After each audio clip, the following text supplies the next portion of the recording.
This is your video for lesson 10.3, operations with radical expressions. When we look at radicals, we can treat them just like variables. We have like variables and unlike variables. So we have like radicals and unlike radicals. So square root of 5 and 3 the square root of 5. Those have the same radicals, so they're like radicals. If you had like 2 the square root of 3 and the square root of 2, you can't do anything with those because they're unlike radicals.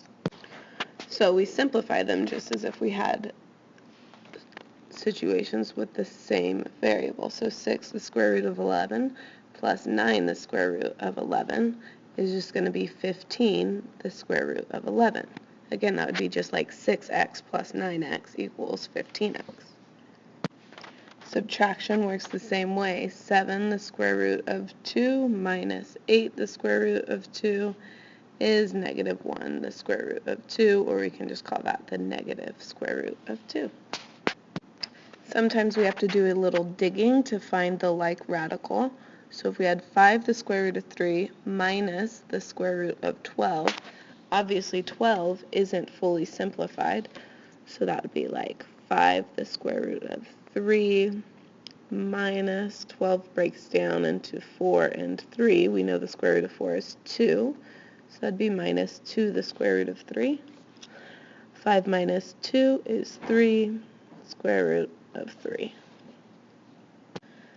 And again, multiplying, it's not that much different. The only thing is we need to pay attention to when it's going to be inside the radical and not inside the radical.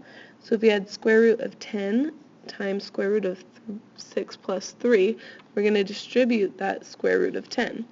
So we would have the square root of 60 plus 3 times the square root of 10. It wants it in simplified form, so we're going to have to go ahead and see what we can break down. 60 breaks down to be 4 times 15. Square root of 4 is 2, so 2 times the square root of 15 plus 3 times the square root of 10. 10 and 15 won't break down anymore. They're unlike radicals, so we would leave it just like that. Sometimes we will have problems where the radicals are written into binomials. So square root of 6 minus 2 square root of 3 times square root of 6 plus the square root of 3. So when we do this, just like binomials that we have with variables, you're going to FOIL it. So first terms, square root of 6 times square root of 6 is just 6. Outer terms, square root of 6 times square root of 3 will be plus square root of 18.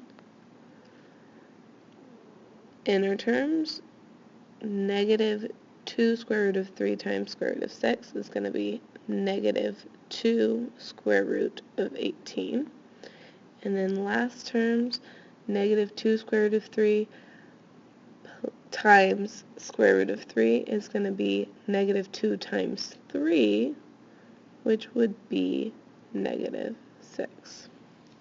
So we go through, combine what we can. 6 minus 6 is going to be 0. Square root of 18 minus 2 is going to be the negative square root of 18. Let's break down 18. It can be 2 times 9, so we'd have negative 3 square root of 2. Last little thing we're going to learn is something called rationalizing the denominator. So that's when you have a binomial in the denominator made up of 2 square roots, and you have to get rid of those or make them rational numbers, thus rationalizing. And we do this using something called a conjugate. A conjugate is when you have the same 2 square root terms, but it would be the opposite. So if it's square root of 7 plus square root of 3, its conjugate would be the square root of 7 minus the square root of 3. Okay, and we use this again to rationalize the denominator. Let's do an example here. Maybe we have 10 over square root of 7 minus square root of 2. Yeah, I know I changed it from 3 to 2, but that's fine. We want to rationalize the denominator because remember, we cannot have square roots in our denominator. So to get rid of it, we will multiply by square root of 7 plus the square root of 2 over the square root of 7 plus the square root of 2.